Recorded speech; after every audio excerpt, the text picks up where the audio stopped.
আপোনালোক সকলোকে পুনৰবাৰ একে কিচেনত স্বাগতম জনাইছো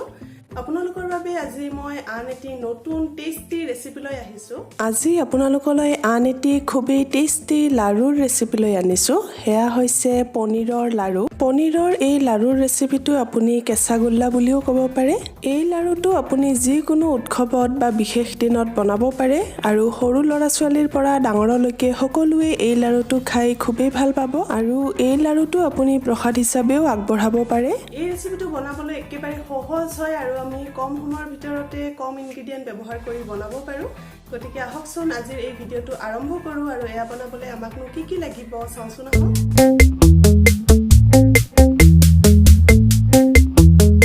পনীৰৰ লাৰু বা কেঁচাগোল্লা বনাবলৈ আমাক লাগিব পনীৰ 1 কাপ পনীৰ অথবা গাখীৰৰ চানা আপুনি ল'ব পাৰে কনডেন্স মিল্ক আধা কাপ ইলাচি গুড়ি আধা চামুচ পাউডাৰ গাখীৰ 4 চামুচ মান যিমানখিনি প্ৰয়োজন হয় আৰু লাগিব ঘি অথবা বাটাৰ 1 চামুচ প্ৰথমতে মই গৰম কেৰাহীত বাটাৰ 1 চামুচ দি দিছো আৰু জুইটো কমকৈয়ে ৰাখিছো এতিয়া বাটাৰখিনি অলপ গলি যোৱালৈকে গৰম হ'বলৈ দিম বাটাৰৰ হলনি আপুনি ঘিও ব্যৱহাৰ কৰিব পাৰে আৰু ইয়াত মই ননষ্টিক কেৰাহী ব্যৱহাৰ কৰিছো পাৰিলে আপুনি ননষ্টিক কেৰাহী ব্যৱহাৰ কৰিব তেতিয়া তলিত লাগি নধৰে বাটাৰখিনি গলি গৈছে গতিকে ইয়াত এতিয়া আমি দিব লাগিব পনীৰ অথবা গাখীৰৰ চানা ইয়াত মই ঘৰতে গাখীৰৰ চানা অকমান উলিয়াই লৈছো আপুনি বিচাৰিলে ৰেডিমেড পনীৰো ল'ব পাৰে পনীৰখিনি অকমান গুৰি কৰি ল'ব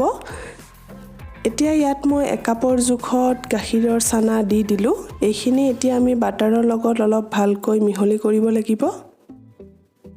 ঘৰতে পনীৰ কেনেকৈ বনাব অথবা গাখীৰৰ চানা কেনেকৈ উলিয়াব হেয়া জানিবলৈ আপুনি মোৰ চেনেলত অলৰেডি দিয়া আছে ভিডিঅটো আপুনি চাব পাৰে ভিডিঅৰ লিংকটো মই ডেসক্ৰিপচন বক্সত দি দিছো পনীৰখিনি বাটাৰৰ লগত অলপ মিহলি কৰি লোৱাৰ পিছত এতিয়া ইয়াত মই দিছো আধা cup condense milk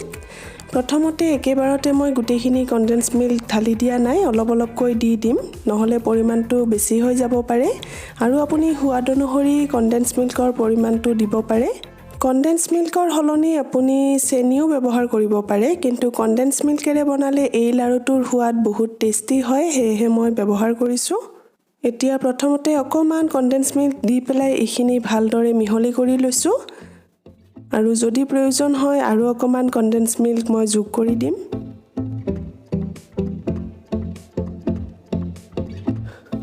condense milk অৰ্থাৎ মিল্ক মেডখিনি বঢ়িয়াকৈ মিহলি হৈ গৈছে এতিয়া মই আৰু অকমান কনডেন্স মিল্ক ইয়াত দি দিলো টোটেল আধা কাপ মান কনডেন্স মিল্ক ব্যৱহাৰ কৰিছো এইখিনি এতিয়া কম জুইত ৰাখি একেৰাহে লৰাই থাকিব লাগিব আৰু ভালদৰে মিহলি কৰিব লাগিব জুইটো একেবাৰে কমকৈ ৰাখিব বহু বেছি বঢ়াই দিলে সোনকালে পুৰি যাব পাৰে পনীৰৰ এই মিশ্ৰণখিনি অলপ গাঢ় হোৱালৈকে আমি একেৰাহে এনেকৈ লৰাই থাকিব লাগিব তাৰ পিছত ইয়াত এতিয়া আমি দিব লাগিব পাউডাৰ গাখীৰ মই প্ৰথমতে 3 চামুচ পাউডাৰ গাখীৰ যোগ কৰিছো তাৰ পিছত যদি প্ৰয়োজন হয় আৰু অকমান দি দিম পাউডাৰ গাখীৰৰ পৰিমাণটো আপুনি চাই ল'ব যিমানখিনি প্ৰয়োজন হয় সেই হিচাপত দি দিব বহু বেছিকৈ একেবাৰতে নিদিব নহলে মিশ্ৰণখিনি বেছি শুকান হৈ যাব পাৰে মিশ্ৰণখিনি যদি অকমান পাতল হৈ থকা যেন লাগে তেতিয়া হলে আপুনি পাউডাৰ গাখীৰৰ পৰিমাণটো অলপ বঢ়াই দিব পাৰে এইখিনি আকৌ এবাৰ ভালদৰে মিহলি কৰি দিছো আৰু মিশ্ৰণখিনি আমি অলপ গাঢ় হৈ নোযোৱালৈকে একেৰাহে এনেকৈ লৰাই থাকিব লাগিব আপুনি নিশ্চয় মন কৰিছে এতিয়া কেৰাহীৰ সাইডত লাগি থকা মিশ্ৰণখিনি আতৰি আহিছে তাৰ পিছত এতিয়া ইয়াত মই দিছো আধা চামুচ ইলাচি গুড়ি ফ্লেভাৰৰ বাবে মই ইলাচি গুড়ি ব্যৱহাৰ কৰিছো আৰু লগতে আৰু 1 চামুচ পাউডাৰ গাখীৰ মই যোগ কৰি দিছো এতিয়া ভালদৰে আকৌ এবাৰ এইখিনি মিহলি কৰি দিম এয়া চাওক মিশ্ৰণখিনি এতিয়া শুকাই আহিবলৈ ধৰিছে আৰু বহুখিনি গাঢ় হৈছে গতিকে এতিয়া মিশ্ৰণখিনি নমাবলৈ ৰেডি হৈ গ'ল মই গেছটো অফ কৰি দিম আৰু এইখিনি অলপ চুব পৰাকৈ ঠাণ্ডা হ'বলৈ থৈ দিম পনীৰৰ এই মিশ্ৰণখিনি এতিয়া চুব পৰাকৈ ঠাণ্ডা হৈ গৈছে গতিকে এতিয়া মই ডাঙৰ প্লেট এখন লৈছো আৰু আটাইখিনি মিশ্ৰণ প্লেটখনত নমাই লৈছো মই যেহেতুকে ঘৰতে গাখীৰৰ চানাখিনি বনাই লৈছিলো গতিকে আৰু আধা কাপ গাখীৰৰ চানা ৰৈ গৈছে গতিকে এইখিনিও মই মিশ্ৰণখিনিৰ লগত যোগ কৰি দিম এতিয়া এই মিশ্ৰণখিনি আমি অলপ মঠিব লাগিব হাতেৰে লাহে লাহে প্ৰেছ কৰি কৰি এনেকৈ মঠিব লাগিব যাতে মিশ্ৰণখিনি আৰু অলপ সফট হৈ যায় আপুনি নিশ্চয় মন কৰিছে মিশ্ৰণখিনি অকমান গোটা হৈ আছে গতিকে এই গোটা হৈ থকাখিনি ভাঙি দিব লাগিব আৰু আটাইখিনি মিশ্ৰণ সফট হোৱালৈকে মঠিব লাগিব এইখিনি এতিয়া ধুনীয়াকৈ মঠি লোৱা হৈ গ'ল গতিকে এতিয়া আমাৰ লাৰু বনাবলৈ মিশ্ৰণখিনি ৰেডি হৈ গৈছে এতিয়া আহক আমি লাৰু বনাবলৈ আৰম্ভ কৰোঁ লাৰু বনোৱাৰ আগত মই হাতত অকমান ঘি হানি লৈছোঁ ঘি হানি ল'লে মিশ্ৰণখিনি হাতত লাগি নধৰে এতিয়া মিশ্ৰণখিনি অলপ অলপকৈ লৈ পেলাই আমি লাৰু বনাব লাগিব এটা এটাকৈ লাৰুৰ আকাৰত বনাইছোঁ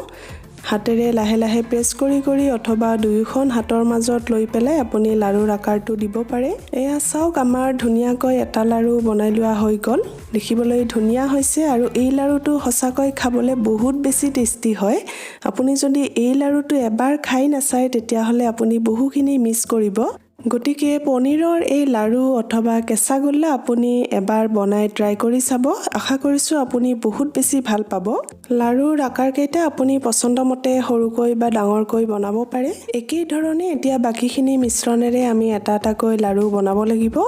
আপুনি দেখিলে আমি ইমান সহজতে পনীৰৰ লাৰু বনাই ৰেডি কৰিব পাৰোঁ এয়া আপুনি যেতিয়াই মন যায় তেতিয়াই বনাই খাব পাৰে কাৰণ এয়া বনাবলৈ অতি সহজ কম সময়ৰ ভিতৰতে বনাই ৰেডি হৈ যায় আৰু লগতে ইনগ্ৰেডিয়েন্টছো খুব কম লাগে এয়া চাওক লাৰুকেইটা ধুনীয়াকৈ বনাই ৰেডি হৈ গ'ল এই কেঁচা গোল্লা বা পনীৰৰ লাৰুটো মোৰ খুবেই প্ৰিয় হয় সেয়েহে আজি ৰেচিপিটো আপোনালোকলৈ আগবঢ়ালোঁ আৰু আপুনিও এবাৰ এনেকৈ নিশ্চয় বনাই ট্ৰাই কৰি চাব আপুনি এবাৰ বনাই খালে বাৰে বাৰে খাই থাকিবলৈ মন যাব আৰু এই লাৰুটোৰ সোৱাদ দোকানত কিনিবলৈ পোৱা কেঁচা গোল্লা মিঠাইৰ দৰেই হয় লাৰুকেইটা বনাই ৰেডি হৈ গ'ল এতিয়া শেষত ডেকৰেশ্যনৰ বাবে ইয়াত মই লৈছোঁ অকমান পাউডাৰ গাখীৰ লাৰুকেইটা অলপ ডেকৰেট কৰিলেহে দেখিবলৈ বেছি ভাল লাগিব নহয় জানো সেয়েহে মই আজি পাউডাৰ গাখীৰেৰে ডেকৰেশ্যন কৰিম বুলি ভাবিছোঁ ডেকৰেশ্যনটো আপুনি পছন্দমতে কৰিব পাৰে যিকোনো ড্ৰাই ফ্ৰুটছেৰে ডেকৰেট কৰিব পাৰে এতিয়া মই এটা এটাকৈ লাৰু লৈ পেলাই পাউডাৰ গাখীৰত এনেকৈ লগাই দিছোঁ লাৰুটোৰ চাৰিওফালে পাউডাৰ গাখীৰখিনি লগাই দিছোঁ এয়া দেখিছে অলপ লৰাই দিছোঁ যাতে এক্সেছ পাউডাৰ গাখীৰখিনি আঁতৰি যায় লাৰুটোৰ চাৰিওফালে পাউডাৰ গাখীৰ এনেকৈ লগাই দিয়াৰ বাবে দেখিবলৈ বেছি ভাল লাগিছে এনেকৈ এটা এটাকৈ বাকীকেইটা লাৰুটো পাউডাৰ গাখীৰখিনি লগাই দিম আজিৰ এই টেষ্টি লাৰুৰ ৰেচিপিটো আপুনি কেনেকুৱা পালে কমেণ্ট কৰি নিশ্চয় জনাব আশা কৰিছোঁ আপুনি ভাল পালে ৰেচিপি ভিডিঅ'টো চাই ভাল পালে লাইক আৰু শ্বেয়াৰ কৰিবলৈ নাপাহৰিব আৰু যদি আজি প্ৰথমবাৰৰ বাবে চাই আছে তেতিয়াহ'লে ছাবস্ক্ৰাইব কৰিবলৈও নাপাহৰিব এয়া চাওক লাৰুকেইটা ধুনীয়াকৈ সজাই লোৱা হৈ গ'ল গতিকে এতিয়া আমাৰ টেষ্টি পনীৰৰ লাৰু বা কেঁচা গোল্লা পৰিৱেশন কৰিবলৈ ৰেডি হৈ গৈছে এই ধৰণে যদি আপুনি কেঁচা গোল্লা বনোৱা নাই তেতিয়াহ'লে এবাৰ বনাওক খাওক সকলোকে খুৱাওক আৰু এনজয় কৰক ভিডিঅ'টো চোৱাৰ বাবে ধন্যবাদ আন এটি নতুন ৰেচিপি ভিডিঅ'লৈ সোনকালে পুনৰ লগ পাম তেতিয়ালৈকে সুস্থ থাকক সুখত থাকক বাই বাই